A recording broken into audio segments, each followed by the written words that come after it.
Est-ce que on peut faire un geste symbolique?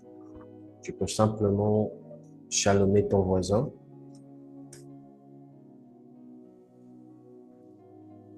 Tu peux simplement chalomer ton voisin de là où tu es, lui dire shalom voisin, bienvenue au culte de ce soir. Et par la même occasion, inviter ceux-là qui ne sont pas encore avec nous. Félicia, j'espère que vous m'entendez de là où vous êtes. Bonjour.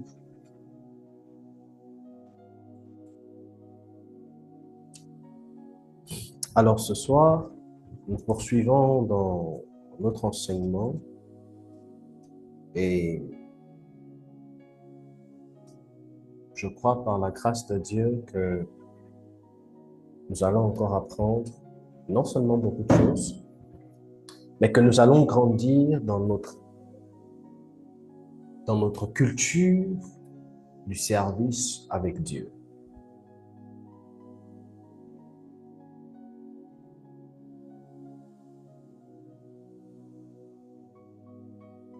Je le crois et je l'espère dans le nom de Jésus-Christ.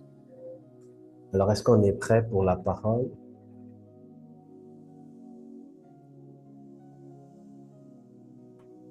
Est-ce qu'on est prêt pour la parole? OK. Aujourd'hui, j'ai un micro accroché. Je suis habitué à attraper, donc là, mes mains se baladent un peu, ils ne savent où ils doivent aller. Mais je vais m'y adapter. OK, dis après moi, Éternel, donne-moi la grâce de comprendre ta parole et de l'appliquer. Dis-le encore, Éternel, donne-moi la grâce de comprendre ta parole et de l'appliquer. Dis après moi, ce serait inutile d'écouter ta parole chaque jour sans pour autant l'appliquer.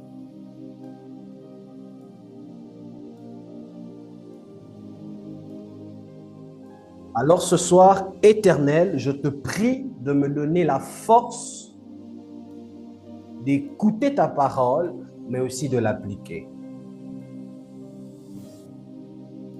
Dans le nom de Jésus-Christ, Amen. 2 Rois chapitre 5. Si quelqu'un peut m'aider dans la lecture.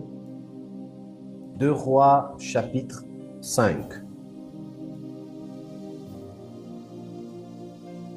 Aidez-moi dans la lecture. Ça va être une lecture un peu longue. Donc, faites-nous vivre la lecture. 2 Rois 5, prenez à partir du verset 1. Je lis la parole de Dieu dans 2 Rois, chapitre 5, à partir du verset 1.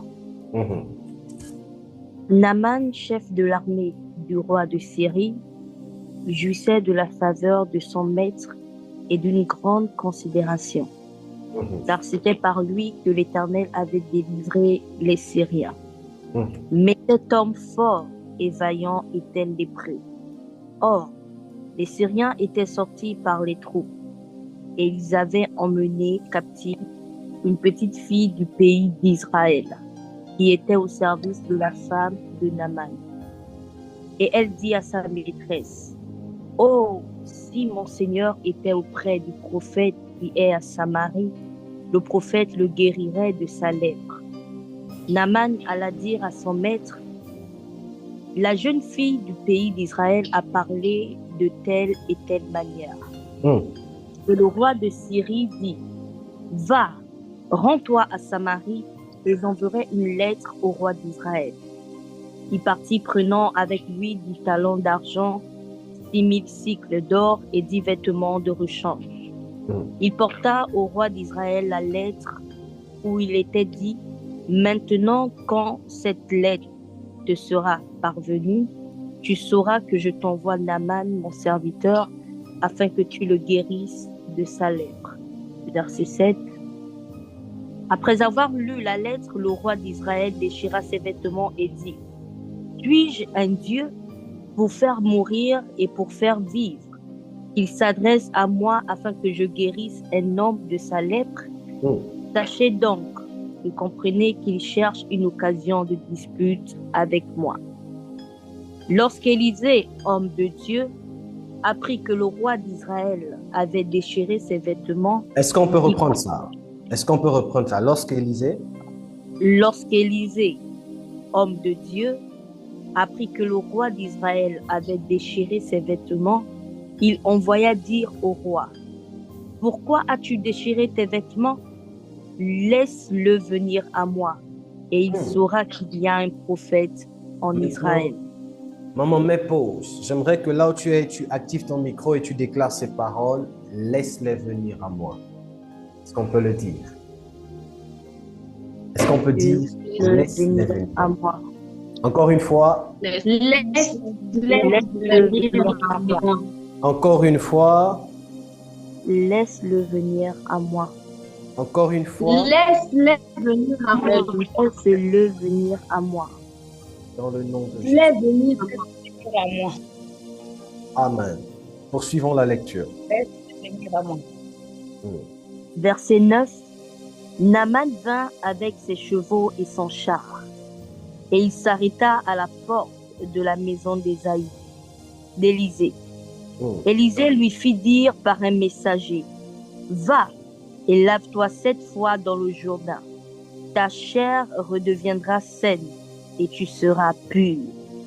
Naaman fut irrité et il s'en alla en disant: Voici, je me disais, il sortira vers moi, il se présentera lui-même, il invoquera le nom de l'Éternel son Dieu, il agitera sa main sur la place et guérira le lépreux. Les fleuves de Damas, d'Abana et le Parpar ne valent-ils pas mieux que toutes les eaux d'Israël? Ne pourrais-je pas m'y laver et devenir pur? Et ils s'en retournaient et partaient avec fureur. Mais ses serviteurs s'approchèrent pour lui parler et dire: Mon père, si le prophète t'eût demandé quelque chose de difficile, ne l'aurais-tu pas fait? Combien plus dois-tu faire ce qu'il t'a dit? Lave-toi et tu seras pur. Verset 14. Il descendit alors et se plongea 7 fois dans le Jourdain, selon la parole de l'homme de Dieu. Et sa chair redevint comme la chair d'un jeune enfant, et il fut pur. Naaman retourna vers l'homme de Dieu avec toute sa suite. Lorsqu'il fut arrivé, il se présenta devant lui et dit: Voici, je reconnais qu'il n'y a point de Dieu sur toute la terre, si ce n'est en Israël. Et maintenant, accepte, je te prie, un présent de la part de ton serviteur. Élisée répondit: L'Éternel dont je suis le serviteur est vivant. Je n'accepterai pas. Naaman le pressa d'accepter, mais il refusa. Verset 17. Alors Naaman dit: Puisque tu refuses, permets que l'on donne de la terre à ton serviteur, une charge de 2 mulets, car ton serviteur ne veut plus offrir à d'autres dieux, ni holocauste, ni sacrifice, il n'en offrira qu'à l'Éternel. Verset 18. Voici toutefois ce que je prie l'Éternel de pardonner à ton serviteur. Quand mon maître entre dans la maison de Rimmon pour s'y prosterner et qu'il s'appuie sur ma main, je me prosterne aussi dans la maison de Rimmon. Veuille l'Éternel pardonner à ton serviteur lorsque je me prosternerai dans la maison de Rimmon. Élisée lui dit: Va en paix. Amen. Amen. Continuons la lecture. Lorsque Naaman eut quitté Élisée et qu'il fut à une certaine distance, Géasi, serviteur d'Élisée, homme de Dieu, se dit en lui-même: voici mon maître a ménagé Naaman, ce Syrien, en n'acceptant pas de sa main ce qu'il avait apporté. L'Éternel est vivant. Je vais courir après lui et j'en obtiendrai quelque chose. Et Géasi courut après Naaman. Naaman, le voyant courir après lui, descendit de son char pour aller à sa rencontre. Et il dit, « Tout va-t-il bien ?» Il répondit, « Tout va bien. Mon maître m'envoie te dire, voici, il vient d'arriver chez moi. 2 jeunes gens de la montagne d'Éphraïm, d'entre les fils des prophètes. Donne pour eux, je te prie, un talent d'argent et 2 vêtements de rechange. » Naaman dit, « Consens à prendre 2 talents. » Il le pressa et il sera 2 talents d'argent dans 2 sacs, donna 2 habits de rechange et les fit porter devant Géasi par 2 de ses serviteurs. Arrivé à la colline, Géasi les prit de leurs mains et les déposa dans la maison. Et on renvoya ces gens qui partirent. Verset 25. Puis il alla se prosterner, se présenter à son maître. Élisée lui dit, « D'où viens-tu, Géasi ?» Il répondit, « Ton serviteur n'est allé ni d'un côté ni d'un autre. » Mais Élisée lui dit, « Mon esprit n'était pas absent lorsque cet homme a quitté son char pour venir à ta rencontre. Est-ce le temps de prendre de l'argent et de prendre des vêtements, puis des oliviers, des vignes, des brebis, des bœufs, des serviteurs et des servantes? La lèpre de Naaman s'attachera à toi et à ta postérité pour toujours. » Et Géasi sortit de la présence d'Élisée avec une lèpre comme la neige. Amen, amen, amen.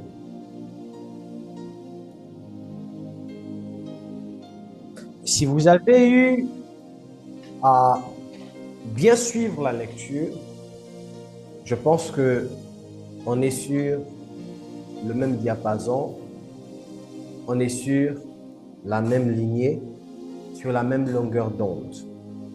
Mais toutefois, permettez-moi de faire un briefing rapidement. Ici, il est question de Naaman qui est un serviteur, qui est un grand guerrier, serviteur d'un roi. Et le défaut chez Naaman, c'est que Naaman était lépreux. Un grand guerrier, mais il était lépreux. Et pendant qu'il se battait à chercher la guérison de son mal, la Bible dit une servante qui, elle, était fille d'Israël, parla avec, je vais paraphraser, un monsieur de la maison de Naaman, un individu de la maison de Naaman. Et celle-ci va dire, il y a un homme chez nous, c'est un prophète. Si seulement mon Seigneur daigne rentrer en sa présence, assurément il retrouvera la solution à sa lèpre. Et Naaman va voir son maître, donc son roi, et le roi adresse une lettre au roi. Parce que dans les lois de la royauté, permettez-moi ainsi, si dans le royaume X, il y a quelqu'un qui a la solution au problème du royaume Y, le roi du royaume Y ne peut pas contacter directement la personne. Il va voir le roi. Ça fait partie des prérogatives. Mais dans cela, le roi d'Israël perçut cela comme étant une menace et comme un élément de guerre. Jusqu'à ce que Élisée eut vent de cela. Et quand il écoute ça, il dit au roi, ne te perturbe pas. Envoie l'individu, envoie la personne vers moi et je vais régler le problème. Nous sommes en train de parler, Église, sur l'onction reçue. Et ce soir, nous développons dans les principes de l'onction. Regardez l'attitude de Naaman. Quand Naaman arrive chez Élisée, c'est là le problème de beaucoup de chrétiens. Problème qui, je crois, depuis ma mort, je me bats à briser ça dans l'Église, dans les vies des membres de cette Église. Quand Naaman arrive devant Élisée, Élisée n'a même pas ouvert sa porte. Élisée a envoyé Géasi. Permettez-moi d'ouvrir une brèche et de vous dire ceci. Dans les histoires des Alléluia et des Amen là, dans les histoires de servir Dieu là, ce ne sont pas, ou du moins cela ne se fait pas dans une, comment je veux dire, une compréhension, un raisonnement humanoïde. J'aimerais que vous, l'Église, puisse comprendre cela. Là où la bienséance, parce que, imaginez, vous recevez un guerrier, à l'instar de Naaman dans votre pays, la bienséance voudrait que vous puissiez l'ouvrir la porte, lui donner à boire, lui donner de quoi laver ses pieds selon la coutume juive, lui demander s'il a mangé, et ensuite faire un travail. C'est la bienséance du système humain des hommes. Or, l'une des choses que l'Église parfois oublie, c'est que les prophètes, les pasteurs, les serviteurs de Dieu ne fonctionnent pas sur la base du système humain, mais fonctionnent sur la base du système spirituel. En d'autres termes, sur la base de Dieu. Ce qui veut dire, quel que soit le grade de Naaman, il n'était en rien supérieur au Dieu que Élisée servait. Est-ce que l'Église me comprend?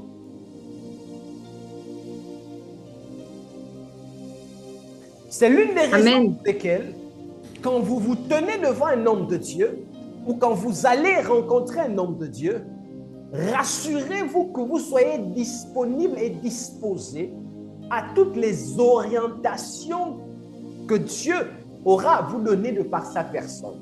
Ne soyez pas comme Naaman, qui quand vous arrivez, vous avez déjà une fixette, une idée, un squelette de la manière dont vous voulez que les choses puissent se faire et ainsi exiger ça de l'homme de Dieu. Regardez comment Naaman a failli passer à côté de sa bénédiction parce que dans sa tête, il s'était déjà dit. Je vais lire. Les fleuves de Damas, l'Amana, ne valent-ils pas mieux que tous les fleuves d'Israël? Ne pourrais-je pas m'y laver et devenir pur? Verset 11. Naaman fut indigné et s'en alla en disant, voici que je me disais, il sortira bien vers moi, se présentera lui-même, invoquera le nom de l'Éternel, son Dieu, il fera passer sa main sur l'endroit malade et débarrassera le lépreux de sa lèpre. Et c'est Naaman qui parle. Il dit, je me suis dit qu'il allait venir et me dire, c'est moi le prophète Élisée, fils du prophète Élie, grand prophète qui a sacrifié plus de 800 prophètes de Baal. Dieu m'a établi. J'ai vu Élie, mon père, être enlevé par des chars et son manteau est tombé sur moi. C'est comme ça que j'ai reçu le ministère. Et je suis le prophète établi, prophète majeur sur le royaume d'Israël. Je prie pour les rois. J'ai déjà prié ici, j'ai déjà prié ici. Ton histoire là, c'est quelque chose de petit. Lève les mains, mets-toi à genoux, crie cette fois. Enroule-toi à terre. Saute 8 fois. Dis Alléluia 11 fois. Pleure, crie, bats les mains. Élisée n'a pas fait ça. Élisée a dit, par Géasi, qu'il se jette 7 fois dans le Jourdain, il sera pur. Point final.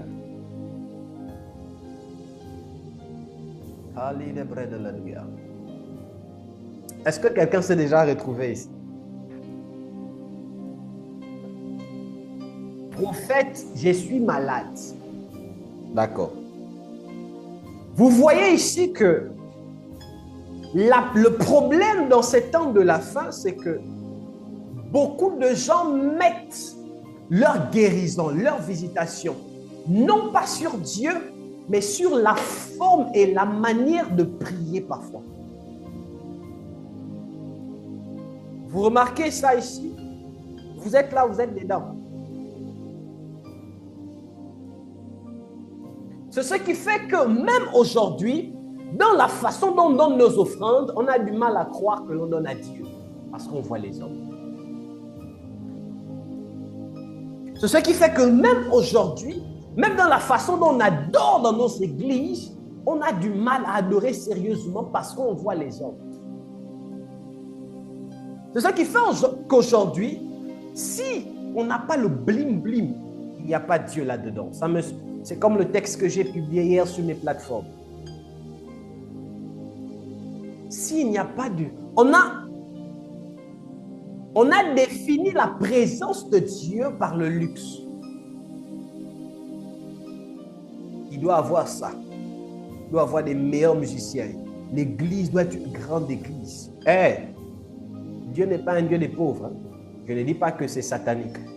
Mais je dis ici que l'on a catégorifié Dieu par le luxe.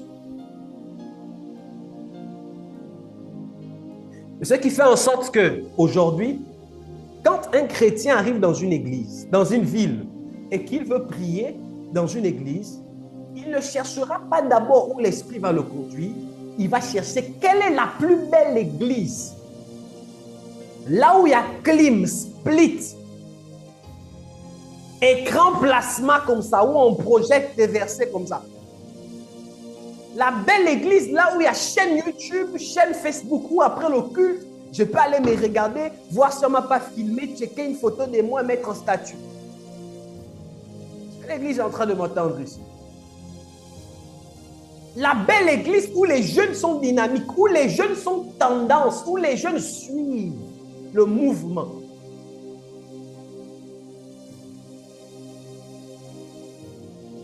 Parce que en griffe, là où Dieu est, il doit avoir toutes ces choses. Et je dis bien, je ne dis pas qu'une vraie église ne peut pas avoir toutes ces choses. Mais ce que je suis en train de dire, c'est que ce serait jouer le jeu du diable de penser que l'adjectif qualificatif de la présence de Dieu dans une église s'appelle luxe, grand, je ne sais pas quoi, tout ce que vous voulez. Non.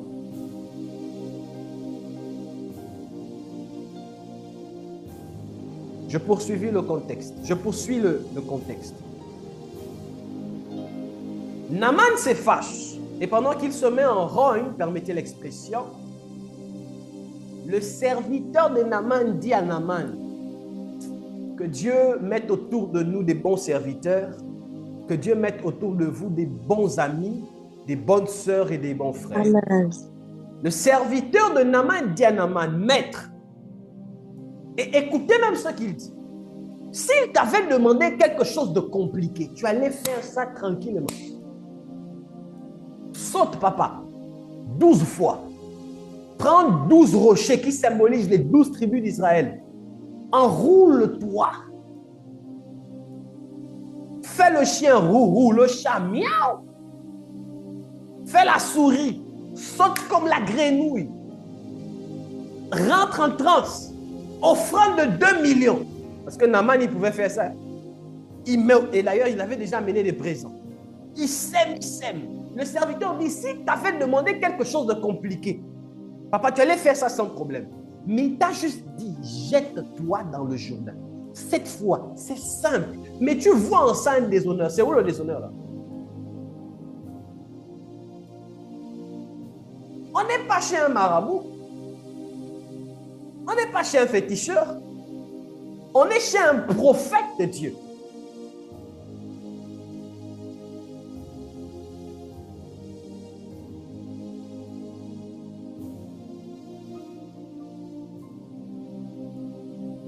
Est-ce que l'Église m'entend ici?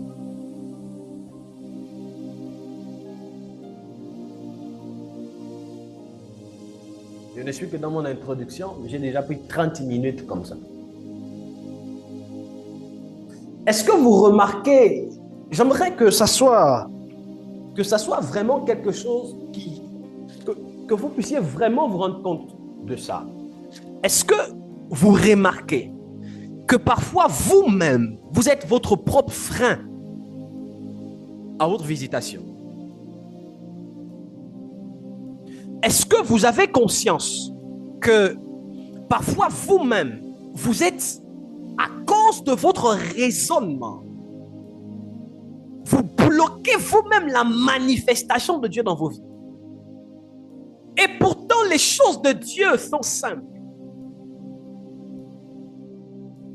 Et pourtant, les miracles sont simples.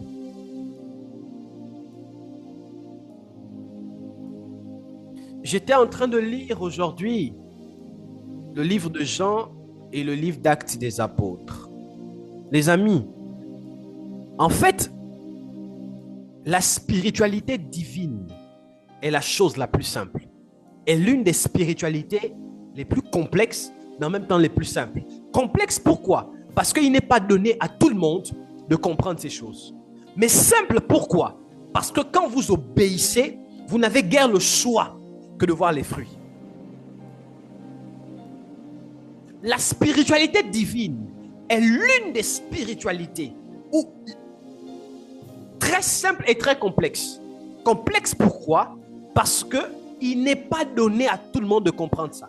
Seuls ceux-là qui ont le Saint-Esprit peuvent comprendre les choses christiques. Simple pourquoi?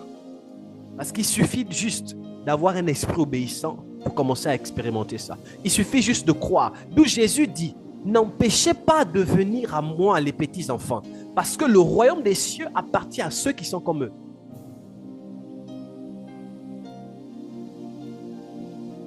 Mets la main sur ta tête et dis après moi, Père, brise en moi tout esprit de raisonnement. Dis-le, brise en moi tout esprit de raisonnement.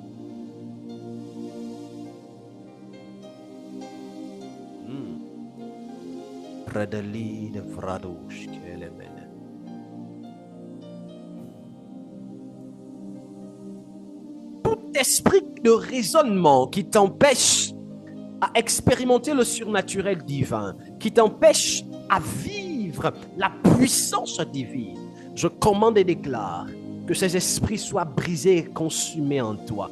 Toute prédisposition en toi, qui travaille en toi, dans l'optique de t'empêcher d'avoir une foi ferme, d'avoir une foi forte, toute prédisposition en toi de doute, de doute et de manque de foi, de doute et de faiblesse et de peur sur l'exécution de la parole divine, je commande et déclare que ces prédispositions disparaissent au nom puissant de Jésus.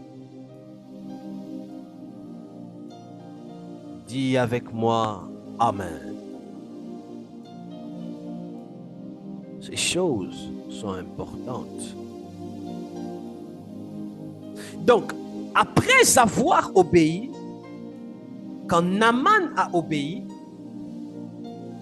il a voulu donner des présents à Élisée. Élisée a refusé. Déjà, Naaman comprenait et savait qu'on ne vient pas dans la maison de l'Éternel ou voir un homme de Dieu les mains vides. C'est un principe qu'il avait déjà à cœur.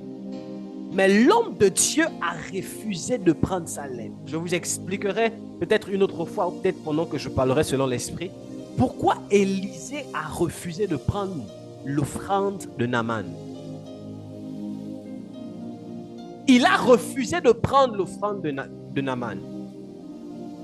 Mais dans son refus, un homme qu'on appelle Géasi, inspiré par l'esprit des Matolo, inspiré par l'esprit du vol, inspiré par l'esprit, je ne sais pas quoi, est parti derrière dire à Naaman, mon serviteur, regardez comment l'esprit du vol est ingénieux. Il a même mis ça dans mon serviteur a reçu 2 personnes. Palada, Bradalouche, Idegledeva. Mon serviteur a reçu 2 personnes. Si tu peux, regardez comment l'esprit du vol, du mensonge peut être ingénieux. Il a pris des choses que Élisée avait interdites et il a été maudit. Nous sommes en train de parler sur les principes de l'onction. Et dans ces principes, je vous parle sur le 3e principe de l'onction. Le premier principe que nous eûmes abordé, c'était l'autorité spirituelle.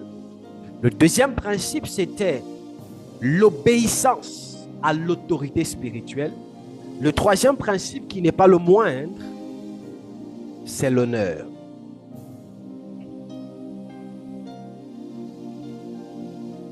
C'est l'honneur. Quand on parle de l'honneur et quand on parle de l'obéissance, les deux parfois ont tendance à se frôler, se toucher. Parce que l'honneur et l'obéissance vont de pair, vont ensemble. De la même manière dont la dernière fois j'ai défini l'obéissance, non pas comme étant l'exécution à la tâche, mais comme étant l'attitude du cœur dans l'exécution à la tâche, l'honneur également, c'est l'attitude de cœur. Écrivez ces choses. Définition de l'honneur. Écrivez avec moi. Définition de l'honneur. L'honneur est l'attitude du cœur. Écrivez. L'honneur. Est-ce que tout le monde a son cahier? L'honneur est l'attitude du cœur. Donc, quand tu te connectes, rassure-toi que tu as ton cahier, tu as ton stylo, tu as ta Bible. Ah, tu n'es pas là pour regarder le prophète, tu es là pour apprendre. Ok. L'honneur est l'attitude du cœur dans le respect des principes. L'honneur, c'est l'attitude du cœur dans le respect des principes qui nous sont enseignés. Écrivez. L'honneur, c'est l'attitude du cœur dans le respect des principes qui nous sont enseignés ou qui nous sont légués ou qui nous sont transmis. C'est ça l'honneur.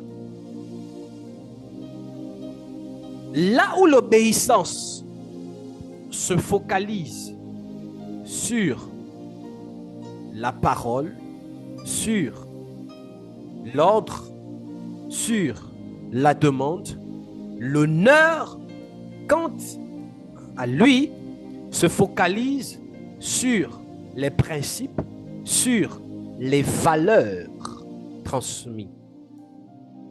D'où, je vous ai dit, les deux ont tendance à se toucher. Ils sont complémentaires, ils fonctionnent ensemble. Dans l'attitude de Géasi, dans le fait d'aller prendre les ustensiles chez Naaman, ustensiles que son maître avait interdits, il a fait deux choses. Il a désobéi à la parole de son maître, mais il a déshonoré son maître. Il a fait deux choses. Il a désobéi à la parole parce que le maître a dit non, il est parti.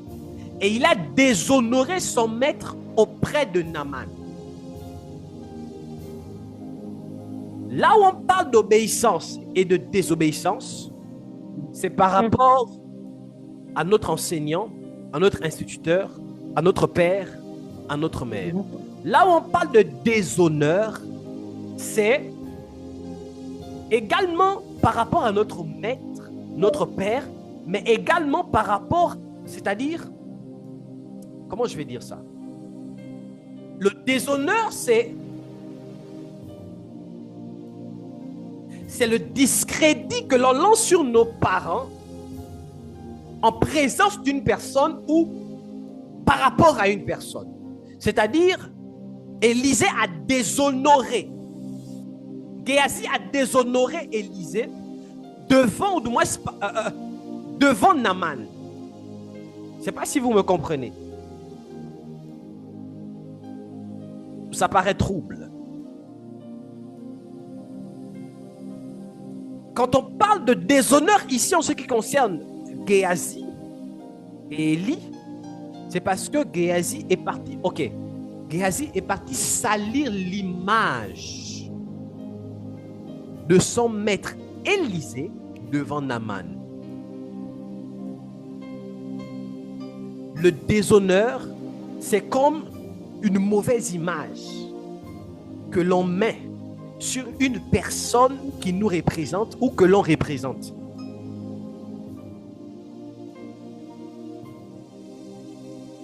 Est-ce que les esprits me comprennent ici?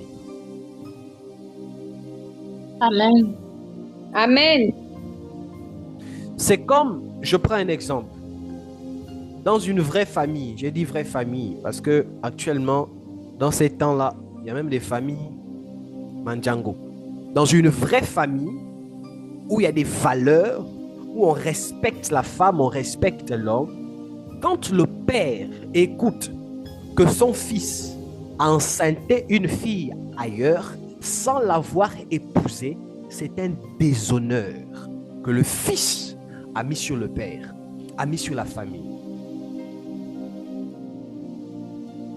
Quand un père ou une mère constate que leur fille est tombée enceinte d'un homme qui n'a pas respecté le protocole, la fille a déshonoré la famille.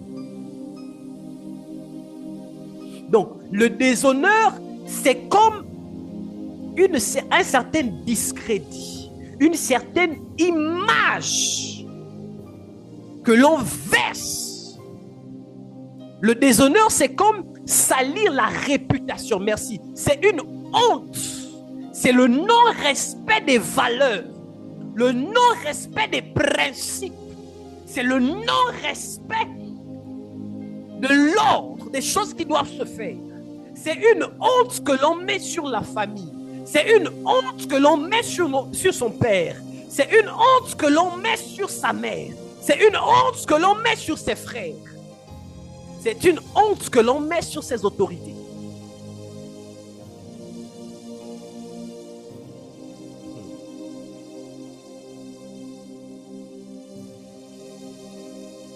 Dans le déshonneur, on retrouve la désobéissance.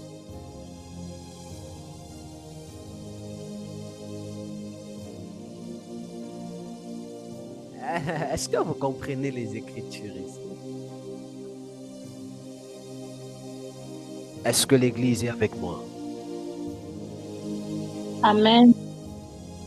Amen. Amen. Amen.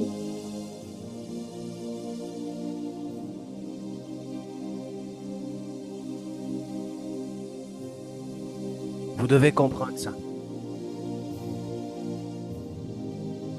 Maintenant, la question qu'on va peut-être se poser, c'est sur quelle base on honore quelqu'un. Écoutez-moi très bien, Église. Je commence là pour aller en profondeur dans mon message. Je vous parle sur les principes de l'onction, donc comprenez ici que je m'adresse à mes fils, à mes filles et aussi à toutes les personnes qui ont des pères, excusez-moi, ou qui ont une autorité spirituelle au-dessus d'eux. Ce sont des principes que si vous comment on dit, si vous donnez à respecter ça, c'est-à-dire si vous vous exécutez à la tâche, vous n'aurez guère le choix que de commencer à expérimenter le surnaturel, que de commencer à vivre la manifestation de ces choses. La première chose ici sur laquelle je me permets de rebondir, la première chose sur laquelle je me permets de m'apaisantir, c'est celle-ci. Je vous donne ça comme étant une mise en garde, comme étant une ouverture d'esprit. N'allez jamais dans l'église d'un homme de Dieu en qui vous n'avez pas foi. C'est un principe. C'est un principe. Dis-le à ton voisin. Ne va pas dans l'église d'un homme de Dieu en qui tu ne crois pas. Dis-le à ton voisin. Dis-le à ton voisin. Ne va pas dans l'église d'un homme de Dieu en qui tu ne crois pas. Ne va pas prier dans l'église d'un homme de Dieu en qui tu ne crois pas. Ne m'avez pas compris. Dis-le, ne va pas prier dans l'église d'un homme de Dieu en qui tu ne crois pas. Ne va pas prier dans l'église d'un homme de Dieu en qui tu ne crois pas. Oui, une mise en garde. N'y va pas. Ne pars pas parce que, bon, c'est l'église des papas, c'est l'église de mon frère, c'est l'église de ma tante. Dans les histoires là, il n'y a pas de familiarité. Si tu ne crois pas en lui, n'y va pas. Si tu ne crois pas en son ministère, n'y va pas. Si tu ne crois pas en son onction, n'y va pas. Ne va pas prier dans une église parce que l'église, elle est belle. Jean chapitre 14, rapidement s'il vous plaît, verset 1. Ne va pas prier dans une église parce que l'église, elle est belle. Ne va pas prier dans une église parce que l'homme de Dieu, il est beau. Parce que j'aime trop le couple là. Ils sont tendance, ils sont swag. Quand ils s'habillent, oh my God. Laissons ça. Admire de loin. Mais ne va pas te mettre sous l'autorité de quelqu'un en qui tu ne crois pas. En qui ses paroles ne sont pas sacrées. Des paroles, quand il les libère sur toi, tu as l'impression que c'est l'oncle qui te parle. Ah, c'est papa de la maison. Tu ne fais pas de différence entre papa de la maison et papa de l'église. Tu ne fais pas la différence entre ton frère et l'homme de Dieu. Tu ne fais pas la différence entre ton ami et l'homme de Dieu qui est devenu. N'y va pas. Ce sera un frein à l'onction. Jean chapitre 14. Écoutez ce que la Bible dit. Que votre cœur ne se trouble pas. Croyez en Dieu. Croyez aussi en moi. C'est Jésus qui parle. C'est Jésus qui parle. Croyez en Dieu et croyez aussi en moi. Croyez en Dieu, c'est bien. Vous voulez vivre la gloire, croyez en Dieu. Croyez en Dieu. Vous voulez aller au ciel, croyez en Dieu. Mais vous voulez vivre la gloire sur la terre, croyez en moi.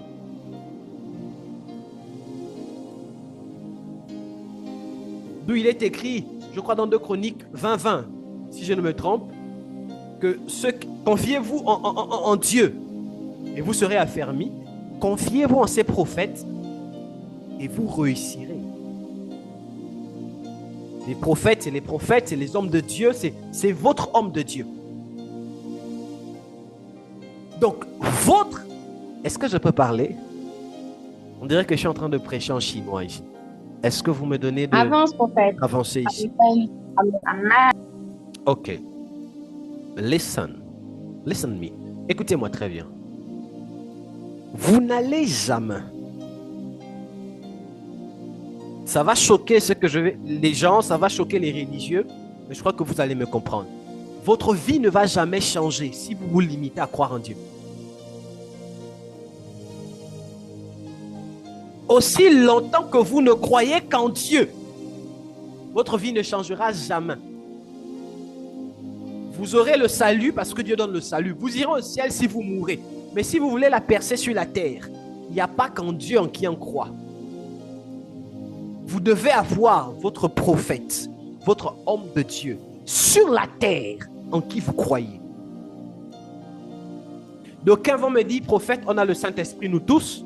D'aucuns vont me dire, écoutez-moi bien, si on n'avait plus besoin des hommes pour réussir sur la terre, Jésus n'allait pas nous laisser, un, le Saint-Esprit, deux, les 5 ministères.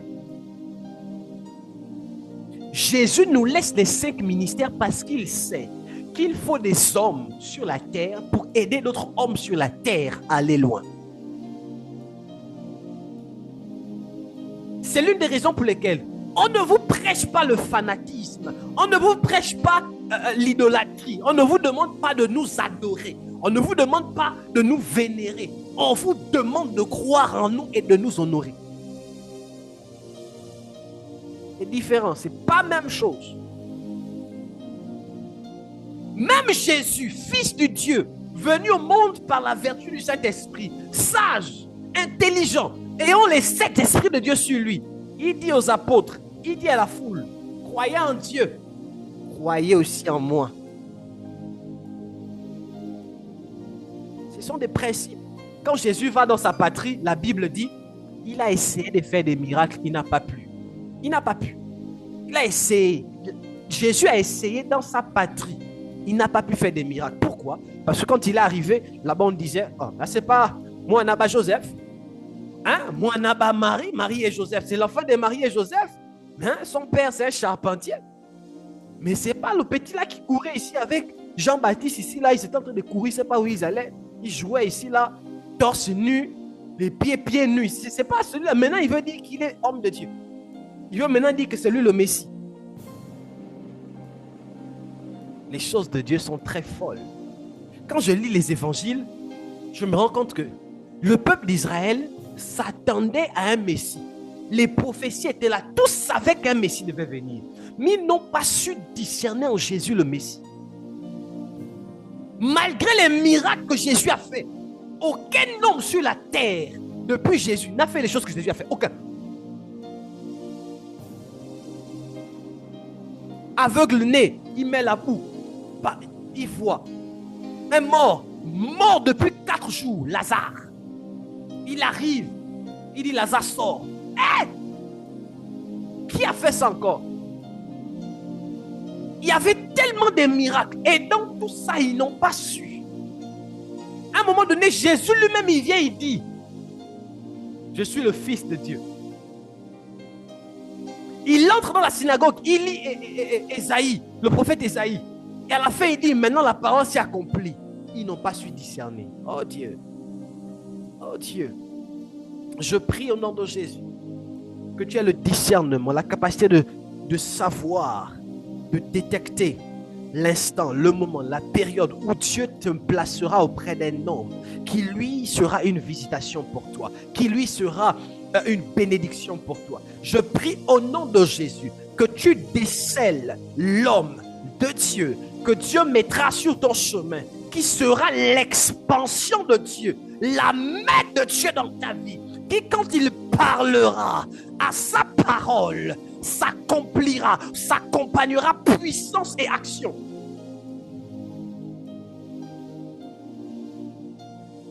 Est-ce que l'Église m'entend ici? Amen. Nous sommes en train de parler sur les principes de l'onction. Oh, voilà, leader. L'honneur est un facteur indélébile si vous voulez expérimenter l'onction de votre homme de Dieu. Je ne suis pas d'abord en train de vous parler de l'onction que vous avez reçue. Je vous parle de l'onction qui est au-dessus de vous. Firstly, premièrement. Vous ne pourrez jamais expérimenter la gloire de Dieu si vous ne savez pas comment honorer votre homme de Dieu. C'est l'une des raisons pour lesquelles, deuxièmement, premièrement, j'ai dit, n'allez pas prier dans l'église d'un homme de Dieu en qui vous ne croyez pas. Deuxièmement, quand vous vous mettez sous un homme de Dieu, attendez-vous à ce qu'il vous éduque. Oui. Attendez-vous à ce qu'il vous éduque. Attendez-vous à ce qu'il vous éduque. Si vous n'êtes pas prêt à l'éducation, n'y allez pas. Si vous pensez que c'est juste prophète, je suis malade, prophète, reçois, c'est tout. Ne cherchez pas la paternité spirituelle. Ne cherchez pas à être fils ou fille de tel. À la limite, n'allez même pas dans une église. Parce que même si vous priez dans une église, on va vous éduquer là-bas. L'un des problèmes encore dans cette génération, c'est que les chrétiens n'aiment pas être éduqués. C'est un problème. Quand vous lisez la vie de Jésus et les apôtres, Jésus les enseignait. Qu'est-ce que Jésus leur disait? Il parlait du royaume et tout, mais il y a des enseignements quand Jésus donnait aux apôtres. C'était quoi? C'était l'éducation. Avant qu'il ne parte, il dit, celui qui va être grand doit être le plus petit de tous, doit servir. Il est en train de les apprendre l'humilité. Jésus a enseigné à éduquer les apôtres.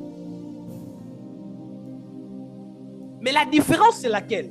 C'est que l'homme de Dieu ne t'éduquera pas en fonction de comment on t'éduque à la maison. L'homme de Dieu te donnera une éducation qui te permettra d'expérimenter le ciel sur la terre. Il te transmettra des valeurs, des principes et t'obligera à avoir une attitude qui, elle, te permettra de vivre le ciel sur la terre.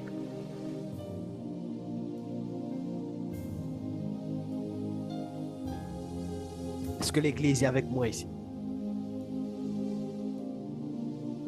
Je partage un témoignage. C'est l'une de mes filles. Oui, c'est l'une de mes filles. Vous savez, église, écoutez-moi très bien. N'allez pas auprès d'un homme de Dieu si vous n'avez pas eu le soin de guérir en vous. La paternité spirituelle, c'est un fait.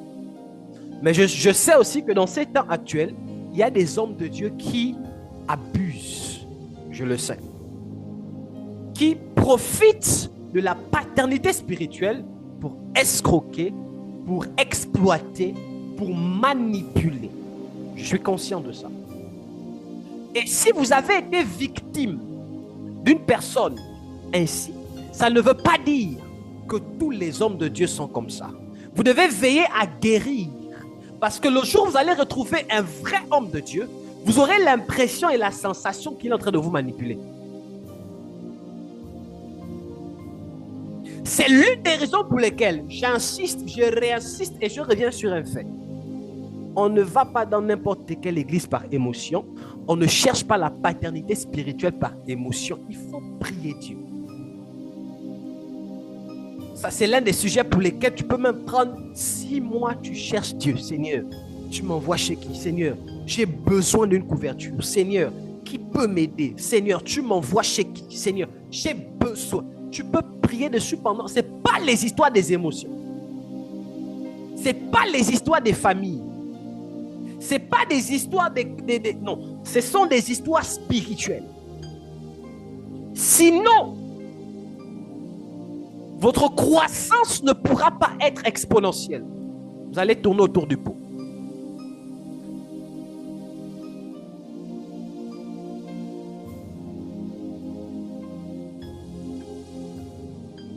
Vous devez comprendre également que dans l'honneur ou dans l'obéissance, bon, quand je parle de l'honneur, je parlerai de l'honneur, de l'obéissance, mais je suis en train de vous parler de l'honneur. Donc les deux, ça se touche. Un homme de Dieu vous éduquera en fonction de la façon dont Dieu travaille avec lui, en fonction de sa manière de travailler, sa façon de travailler. L'église est avec moi ici. Si tu étais dans une église, par exemple, où quand tu allais là-bas, tu arrivais, bonjour papa, tu tends la main, tu peux rencontrer un homme de Dieu, quand tu viens chez lui, bonjour, tu te mets à genoux. Ça ne veut pas dire qu'il t'exploite, c'est un manque de respect, non. Il est en train de t'éduquer. C'est dans son protocole. C'est dans sa façon de faire.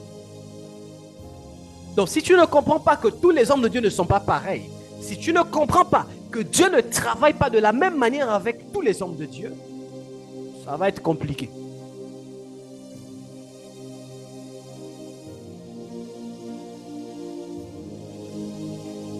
Moi, je connais des frères qui ont des pères spirituels.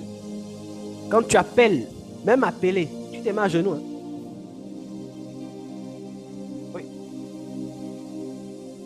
Tu te mets à genoux. Quand papa est là, quand tu viens dire bonjour, tu es à genoux. C'est lui qui doit te dire lève-toi. Je connais des frères qui ont des pères comme ça. Moi, je le fais parfois aussi avec mon père. Je le fais parce que j'ai compris l'importance. Et j'ai des frères qui ont des pères comme ça.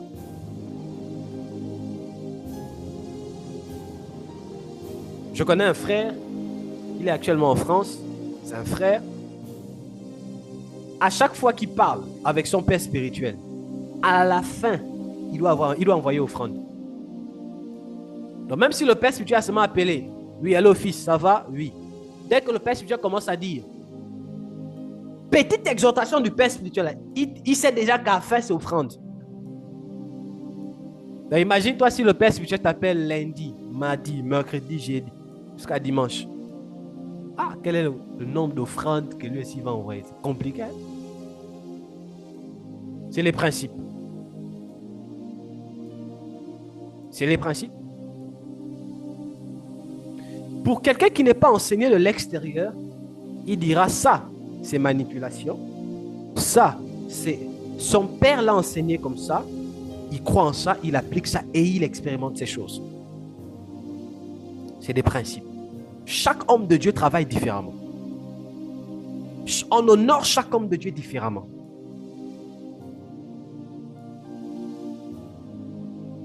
Là où tu avais l'habitude de dire coucou, bonjour. Si tu viens sur le prophète Azaf, on ne m'écrit pas bonjour ou coucou. C'est bonjour papa ou bonjour prophète. Moi, c'est comme ça. Si tu me dis bonjour, moi-même, je vais compléter. Qui? Le chien, le chat, le mouton? Je mets point d'interrogation, tu choisiras. C'est des principes.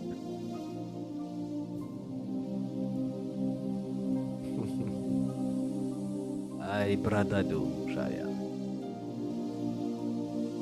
Et vous savez quoi?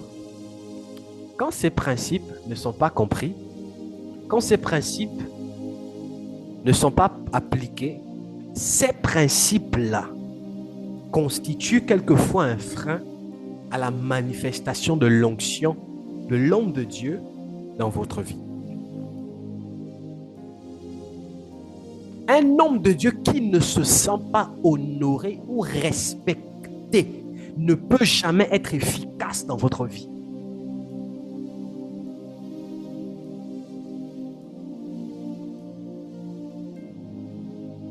Est-ce que l'Église m'entend?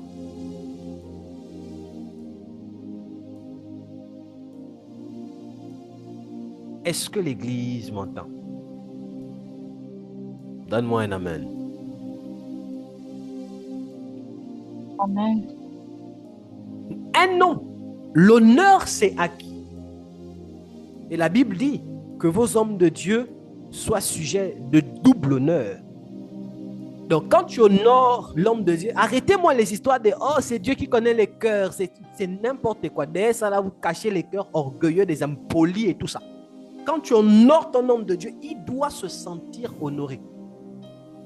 Quand tu respectes ton homme de Dieu, il doit se sentir respecté. Ce n'est pas une histoire de Dieu qui voit le cœur. Lui aussi, il doit voir ton cœur dans les actions que tu poses.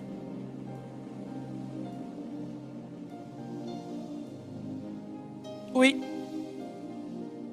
Je me souviens, une fois, une demoiselle, je ne sais pas, qui avait été recommandée par quelqu'un ici, est venue me voir. Lei Emma. Ah, Lei Emma, merci, que Dieu vous bénisse. Je vous ai cherché un long moment là où vous étiez absente.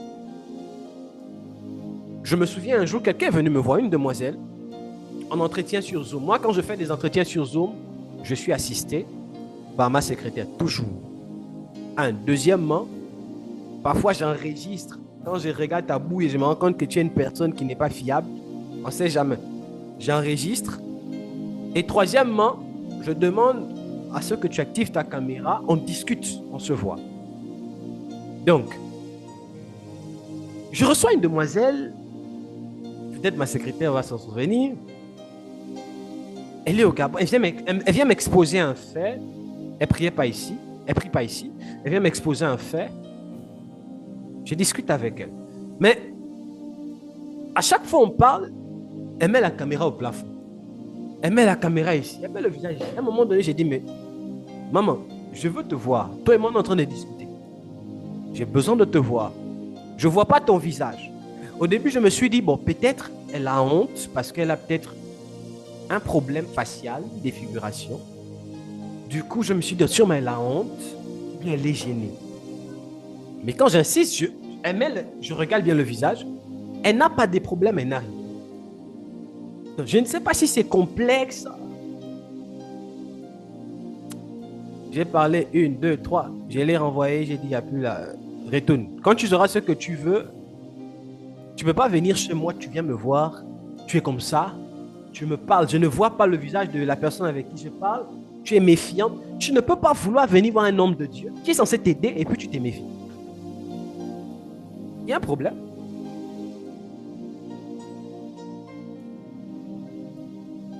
Il y a un problème. Tu ne peux pas venir voir un homme de Dieu parce que tu sais, d'abord quand tu prends ton temps, tu quittes de chez toi pour aller voir un homme de Dieu, c'est parce que tu es convaincu que de lui peut venir la solution à ton problème. Donc tu te disposes selon la manière dont il te demande de te comporter. Donc tu ne peux, je dois crier, ce jour-là j'ai été patient. Ah mais quand c'est monté là, j'ai dit bon, de toute façon je l'ai parlé là, elle n'est plus jamais revenue. Si la personne qui l'a invitée est là et qu'elle est revenue vers vous, il faut lui dire que papa là-bas il est comme ça. Elle m'a dit la personne qui l'avait invité, donc il faut lui dire là-bas que tu as déconné. On ne fait pas ça. Elle vient me voir après, elle me dit, j'espère que ce que je vous dis là, je ne vais pas entendre ça ailleurs. Ah, c'est un manque de respect. Tu viens voir un homme de Dieu et puis tu lui dis, est-ce que je peux vous faire confiance? Tu es venu me voir pourquoi? Parce que, un peu, au début je l'ai un peu compris parce que elle m'a raconté l'histoire de son église. Elle s'est confiée à un ancien de l'église ou quelqu'un de l'église et elle a entendu son histoire partout dans toute l'église. Je comprends qu'elle est un peu... Mais même si tu as des doutes, quand tu viens chez un homme de Dieu, regarde, prends ton temps. Il y a des choses qu'on ne dit pas. Surtout moi, hein, tu dis là, tout de suite, j'ai recadre. Ou dans mon attitude, tu sauras déjà. Il y a des choses qu'on ne fait pas.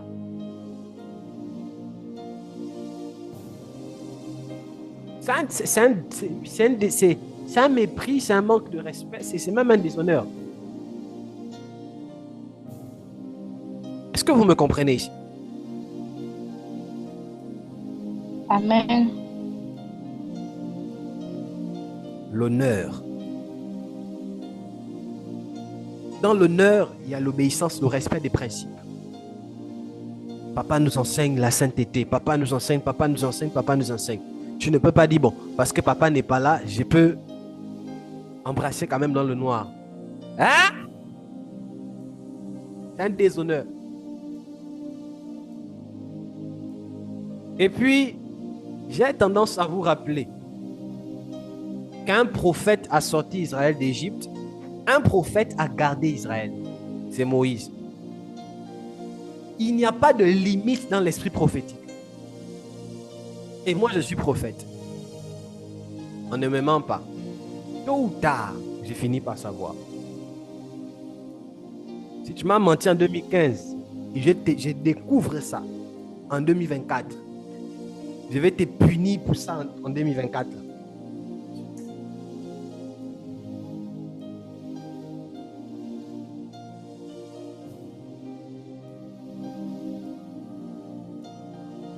L'honneur, c'est la capacité à garder les valeurs, à garder les principes, à obéir à ces principes-là. L'honneur, excusez-moi, c'est rendre fier. Vous savez, quand vous gardez les principes, vous gardez ces principes, c'est difficile, vous les gardez. Malgré les péripéties de la vie, vous les gardez. Et vous réussissez. Ah, Vous n'imaginez pas la fierté d'un père ou d'une mère. C'est l'une des raisons pour lesquelles la plupart de nos mamans et de nos papas, quand il faut prendre les bulletins des enfants à l'école et que l'enfant a réussi, elles-mêmes ne savent pas. Mais elles se rendent compte seulement que quand elles sont arrivées à la maison, elles ont parlé de l'enfant à tout le quartier, sans se rendre compte. Ah!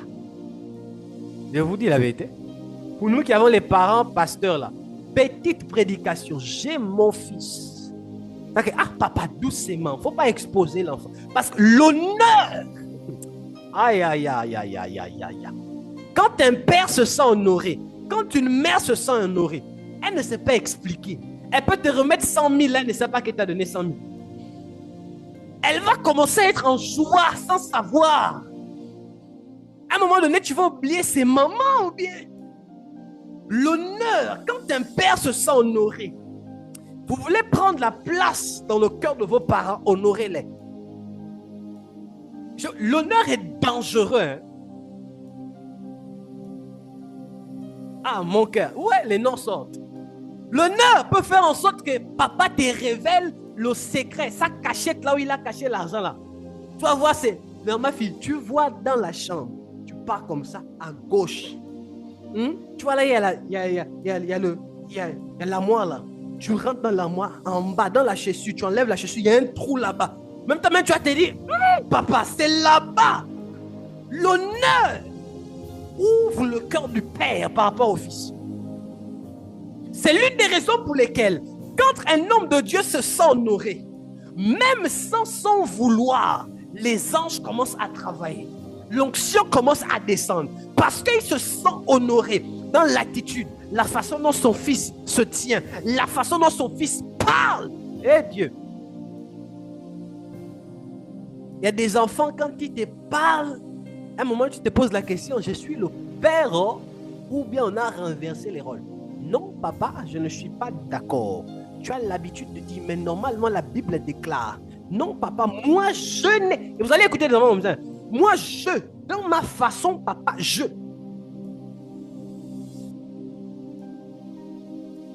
Et si tu as un père comme moi, je vais t'écouter. Quand tu as fini, je fais, ah bon? Ok. J'ai compris.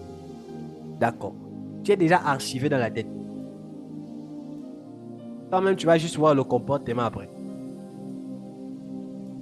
Parce qu'un fils ou une fille qui dit à son père, moi, ma manière de faire, Et je vous ai dit, il y a des choses. J'insiste encore sur une chose. Si vous n'êtes pas convaincu, n'allez pas vous mettre sous la paternité de quelqu'un.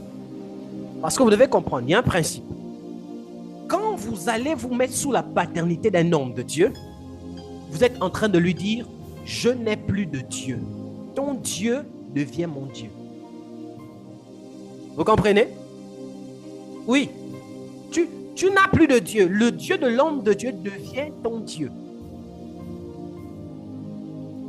Premièrement. Deuxièmement, même si tu as le Saint-Esprit et que Dieu te parle audiblement, tu dois toujours revenir à l'homme de Dieu qui est ton Père avant de faire quoi que ce soit. C'est un principe. N'est-ce pas, la Bible dit que toute autorité vient de Dieu? Donc, même si je dis, tu dors, Jésus se révèle à toi. Et puis il te dit ça. Tu es sous la paternité de quelqu'un. Tu dois d'abord prendre le téléphone pour dire, papa, voici ce que j'ai vu, voici ce que j'ai vu, voici ce que j'ai vu. Papa te dit oui, vas-y. Ou il te dit non. S'il te dit non, tu as interdiction de t'élever et dire c'est impossible. Papa, j'ai vu Dieu. Ce que tu me dis, c'est diabolique. C'est un manque de respect. On est dans les choses spirituelles. Et on dit père spirituel. Ça veut dire qu'il a une connexion avec Dieu, il a une relation avec Dieu. S'il n'est pas d'accord et que c'est Dieu qui t'a parlé, toi, tu retournes vers Dieu. Est-ce qu'on voit le protocole? Tu retournes vers Dieu. Tu supplies Dieu. C'est à Dieu maintenant, le Dieu qui s'est révélé à toi, ira se révéler à lui et c'est lui qui va maintenant te donner l'autorisation de faire ou de faire quelque chose. Mais aujourd'hui, au nom de On a le Saint-Esprit. Aujourd'hui, au nom de je suis serviteur de Dieu, des jeunes serviteurs de Dieu désobéissent. Moi, je vous ai dit, et je vous le dis toujours, même là, si mon père spirituel me dit, fils, arrête ça, je ferme l'église. Je vous dis déjà. Donc, ne soyez pas surpris. Je vais fermer l'église. Il n'y aura plus de réunions, il n'y aura plus de cultes, il n'y aura plus rien. Jusqu'à ce que mon père va me dire, maintenant reprends. Et pendant ce temps, même si j'ai mal et je pleure, je vais prier dans le secret. Je vais prier dans le secret. Je vais prier dans le secret. Et il y a une manière de négocier avec les pères. Il y a une façon de négocier avec les pères. Toi, papa a dit non. Tu fais le rebelle. Tu es impoli. Quand ton père voit ça, il se rend compte que tiens, elle n'était pas prête, il n'était pas prêt. Ton père t'interdit de faire quelque chose, continue à servir. Sois même davantage plus présent. Sois plus serviable. Montre à papa que tu es là. Montre à papa que tu aies dit oui, que tu aies dit non. Je suis là, je sers.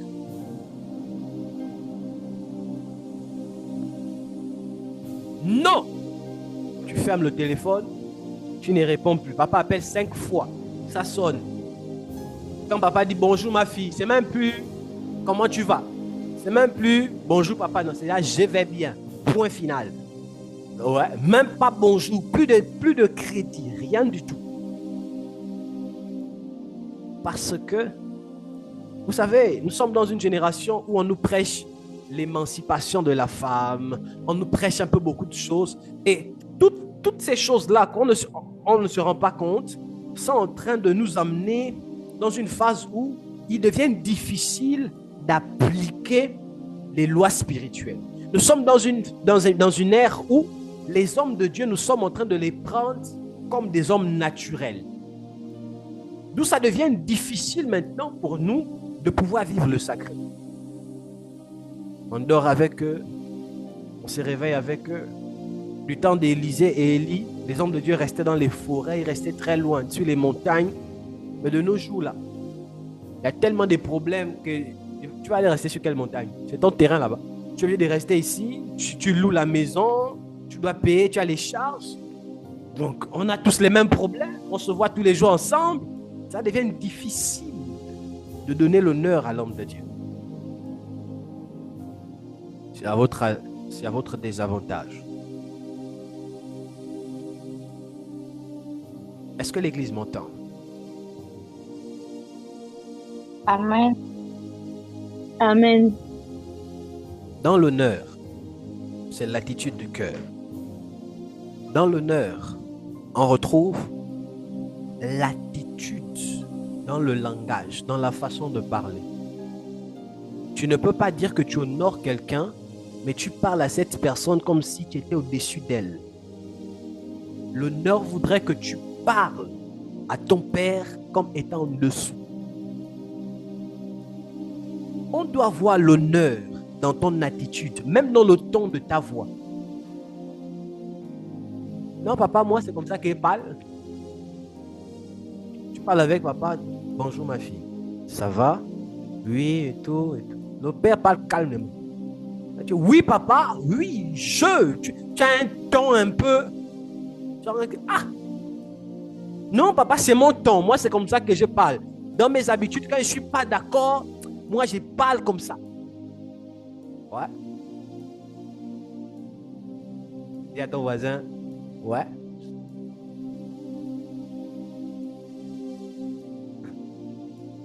Dis à ton voisin, ouais.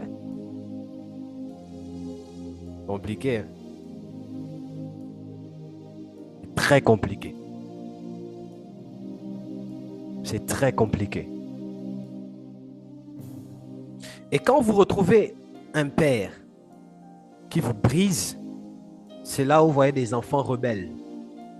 D'autres partent, d'autres fuient, d'autres vont dire là-bas que c'est la manipulation, d'autres vont dire là-bas que c'est l'abus d'autorité, d'autres vont dire. Pourquoi? Parce que vous n'avez pas un esprit enseignable et vous ne voulez pas qu'on vous brise. Vous ne voulez pas être brisé.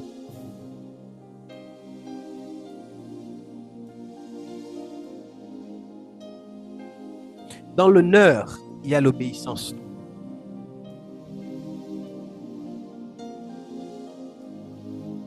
On se lève à 5 heures pour prier. Ma fille fait ça. Dans l'honneur, la parole de votre Père doit être sacrée. Vous devez veiller à ce qu'il ne répète pas la même chose plusieurs fois avant que vous n'exécutez.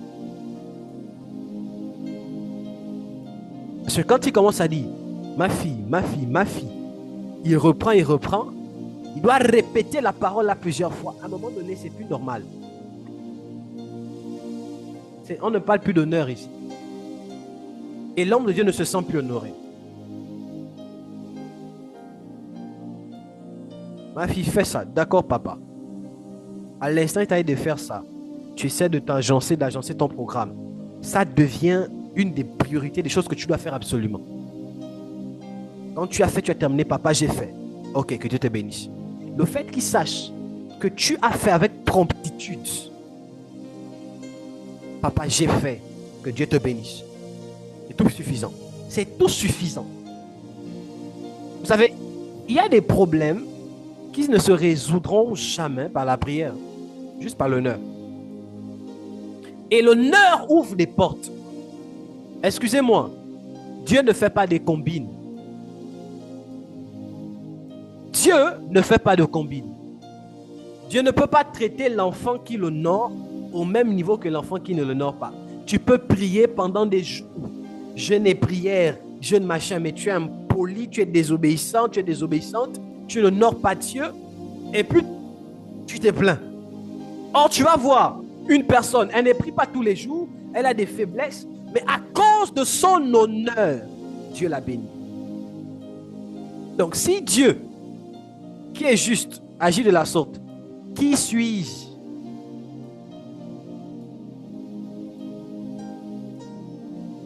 Vous devez m'honorer. Et ce n'est pas une histoire de distance. Non, papa, moi je suis en France, papa, moi je suis au Sénégal, moi je suis au Gabon. Ce n'est pas ça. Pas une question de distance. Ce n'est pas une question de distance. Quand tu honores quelqu'un, même si tu es à Milengi, Binza, à Mbrikou dans le village, dans mon village paternel, quand tu honores quelqu'un, l'homme de Dieu sait que tu l'honores. Ça se voit dans ton attitude. Quand vous parlez, ma fille, je veux que tu fasses ça. D'accord, papa. Tu fais ça automatiquement. Tu dis, papa, j'ai fait. Ok, ma fille, je veux que tu recherches ça. D'accord. Ma fille, je veux que tu viennes à la maison tel jour. D'accord, papa. Ma fille, c'est simple. Dans des petites choses comme ça.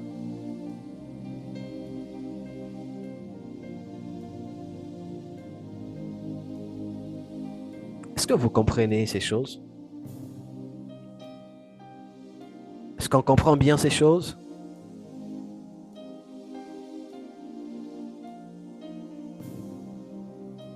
C'est important.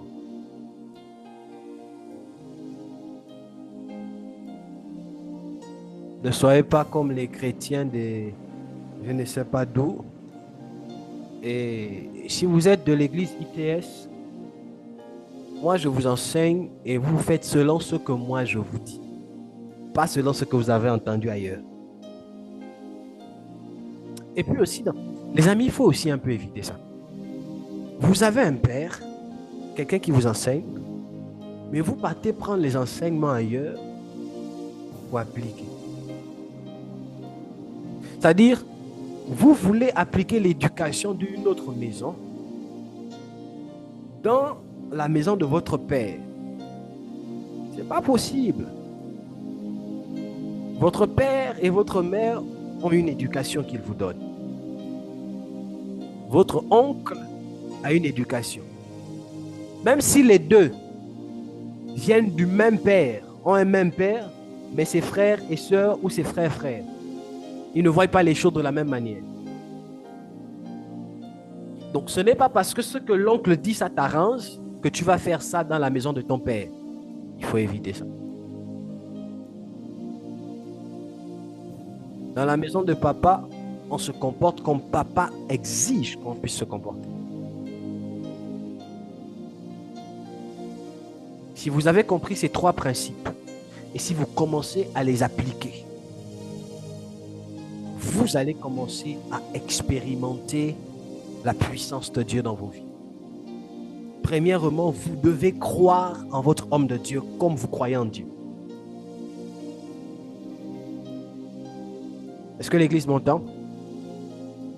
Si vous croyez que rien n'est impossible à Dieu, croyez qu'une seule parole de papa peut changer tout ici, parce qu'il a Dieu en lui.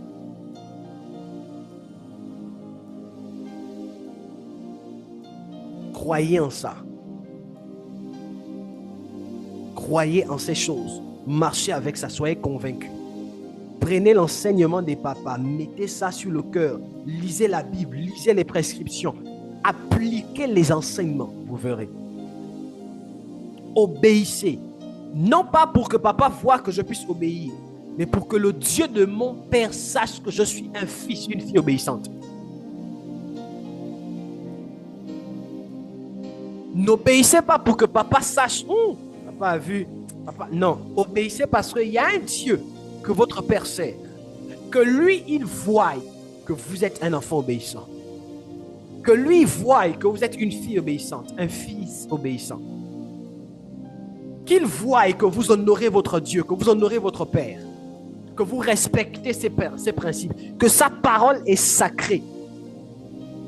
Quand vous allez commencer à mettre les barres sur les T, les points sur les I, les amis, je vous assure, à moins que le Dieu pour qui on a tout laissé n'est pas Dieu, mais le Dieu que l'on sert va commencer à se manifester dans vos vies d'une simplicité hors pair. Vous-même, vous allez commencer à voir que votre foi va commencer à prendre une autre dimension. Votre foi va commencer à grandir.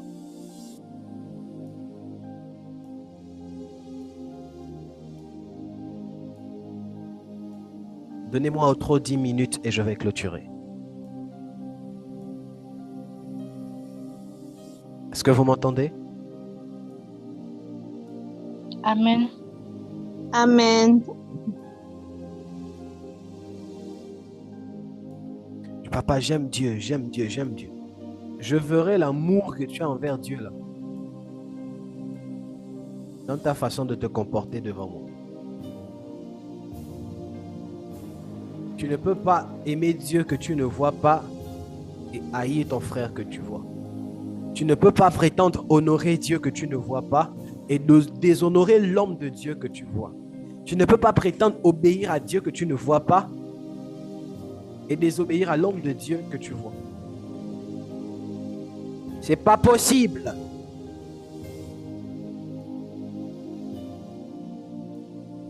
Quand vous allez commencer à donner du sacré à votre homme de Dieu, vous allez vous-même vous rendre compte que votre sacré auprès de Dieu va commencer à grandir. Quand vous allez commencer à davantage avoir foi en votre homme de Dieu, vous allez vous-même vous rendre compte. Votre foi en Dieu commencera à grandir, aura une autre puissance, une autre expansion. C'est important, les amis. Alléluia. Alléluia. Amen. Amen. Amen.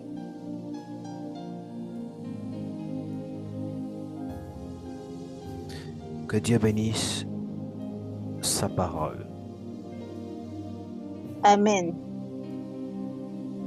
Est-ce qu'on peut prier? J'aimerais que tu lèves ta main au ciel. On va prier. Père, nous te disons merci. Merci. C'est toi qui nous parles. C'est toi qui nous enseignes. C'est toi qui mets des paroles dans nos bouches. Je te prie, précieux Saint-Esprit, accompagne-nous dans l'application et la manifestation de ta parole.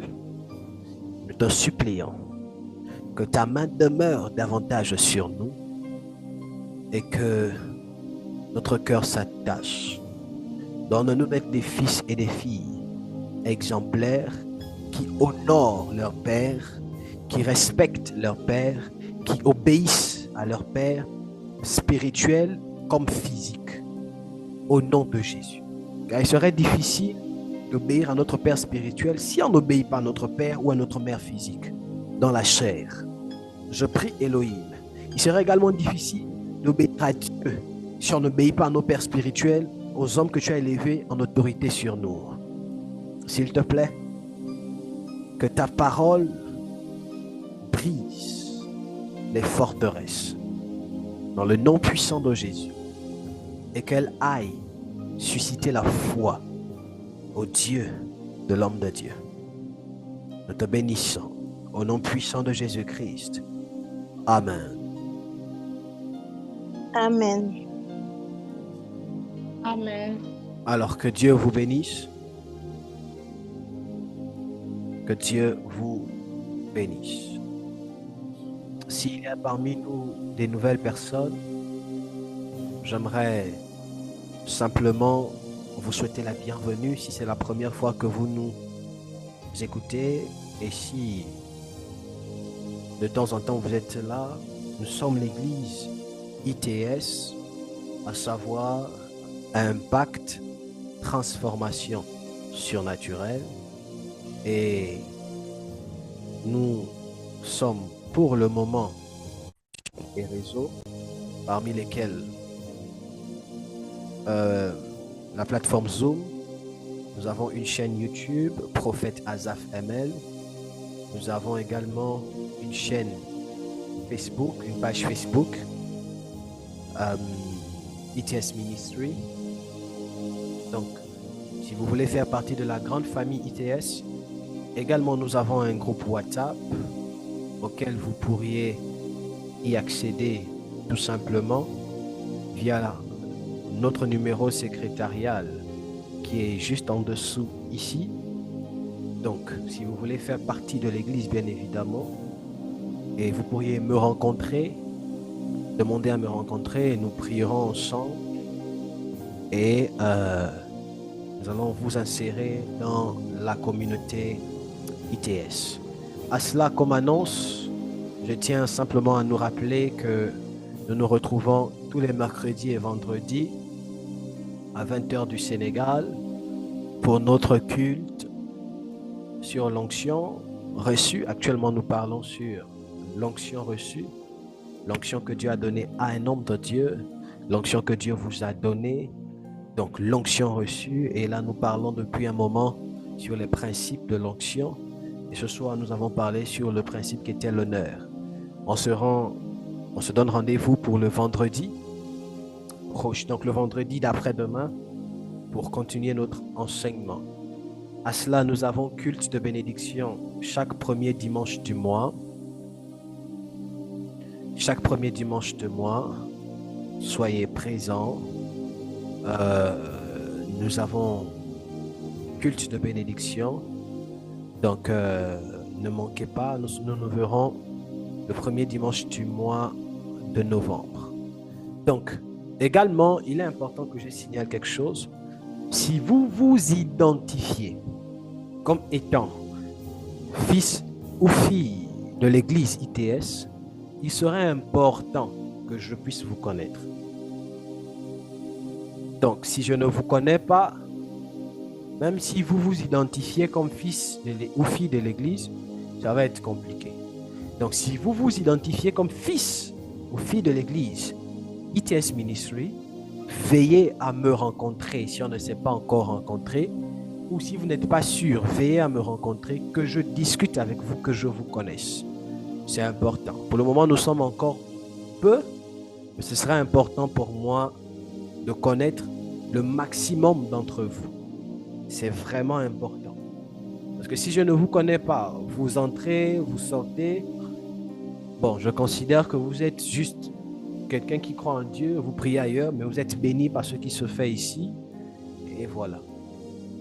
Donc, même si vous êtes sur YouTube, si vous vous identifiez comme étant fils et fille de la maison, je dois vous rencontrer et il vous suffit de prendre rendez-vous au travers le numéro secrétarial de l'église. On discutera et on apprendra à se connaître. Également, vous avez votre offrande. Prenez votre offrande. Il y a un numéro RTL Monin qui est celui-ci. Le numéro du Gabon, c'est le nouveau numéro depuis déjà pratiquement un mois. Prenez-le. Orange Money en fonction de votre géographie. Voici tous les moyens. Choisissez celui qui vous sied en fonction de votre géographie et envoyez votre offrande, envoyez votre dîme, votre offrande ou votre dîme selon. Alors je prie pour vous. Je prie que le Dieu de l'Église, ITS Ministry, bénisse vos mains, vous bénisse et qu'il vous donne non seulement un ciel ouvert, mais aussi que vous ne manquiez de rien. Dans le nom de Jésus-Christ, j'ai ainsi prié. Amen, amen, amen. Amen. Amen. Amen. Alors, merci d'avoir été très nombreux, Église. Merci d'avoir été très nombreux. Je termine avant de prier pour la fin en vous demandant d'inviter. Invitons un maximum de personnes. Invitons un maximum de personnes. Tu peux inviter un frère, invite un frère. Tu peux inviter une sœur, invite une sœur. Invite le maximum que tu pourras inviter. C'est simple.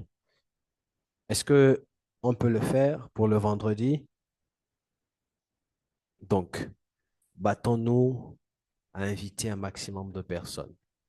Ce vendredi, par la grâce de Dieu, venons avec notre foi et venons avec notre foi et venons dans une attitude de prière. Il se peut que ce vendredi, par le Saint-Esprit selon, nous ayons même 15 minutes de prière selon que l'Esprit de Dieu nous orientera.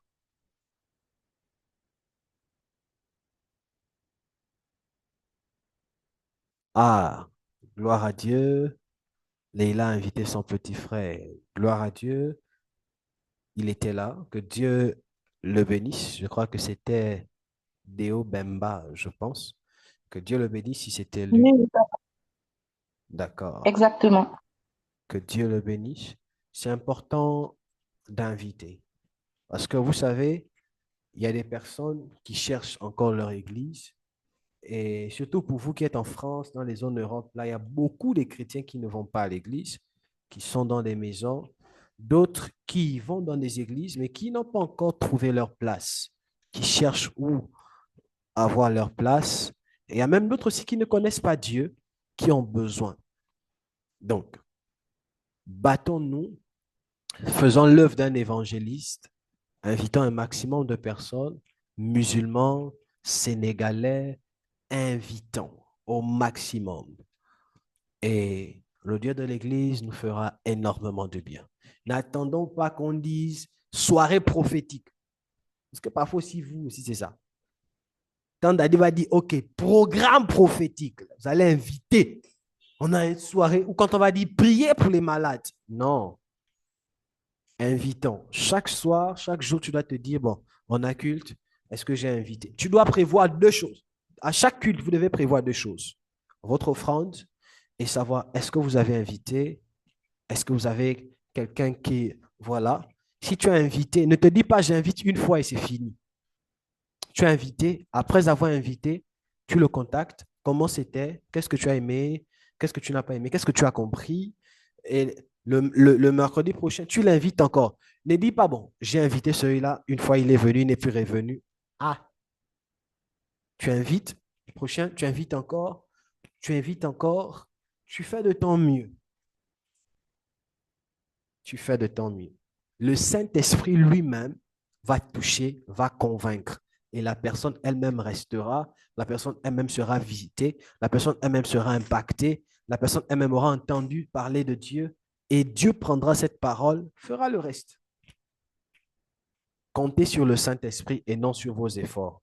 Et n'ayez pas honte. Comptez sur le Saint-Esprit et vous verrez. Levez les mains, on va bénir Dieu.